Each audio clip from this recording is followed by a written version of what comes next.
సిద్దిపేట జిల్లా గజ్వేల్ తూప్రాన్ రోడ్లో గల ఆగ్రోస్ రైతు సేవా కేంద్రంను బీఆర్ఎస్ నాయకులతో కలిసి సందర్శించారు మాజీ ఎఫ్డీసీ చైర్మన్ ప్రతాప్ రెడ్డి.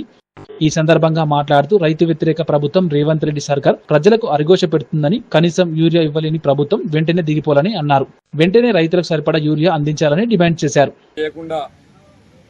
పక్కల నుండే లేచి మార్నింగ్ 4 గంటలకే లేచి పాస్ పుస్తకాలు తీసుకొని పట్లేర్ షాపుల ముందర మహిళలు లైన్లో నిలబడి యూరియా సంచి కోసం వెయిటింగ్ చేయాల్సిన పరిస్థితి వచ్చింది.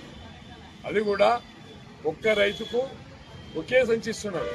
10 ఎకరాలున్నా కూడా ఒకరుంటే ఒకటే సంచి ఇస్తున్నారు.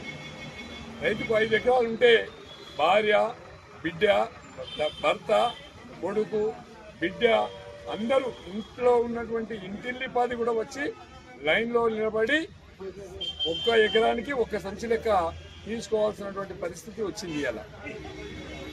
ఇవాళ రేవంత్ రెడ్డి గారు యూరియా సరిపడంత ఉన్నది, బ్రోకర్లు బ్లాక్ చేస్తే రేవంత్ రెడ్డి గారు మాట్లాడతారు. అగ్రికల్చర్ మినిస్టర్ తుమ్మల నాగేశ్వరరావు గారు మాట్లాడతారు. బీజేపీ అధ్యక్షుడు రామచంద్రరావు గారు మేము 12 లక్షల మెట్రిక్ టన్నుల యూరియా ఇచ్చినాం, కాంగ్రెస్ ప్రభుత్వానికి చేతగాక బీజేపీ మీద ఏడుస్తుందని చెప్పి రామచంద్రరావు గారు రాష్ట్ర అధ్యక్షులు మాట్లాడతారు. ఇలా దొంగ బీజేపీ, దొంగ కాంగ్రెస్.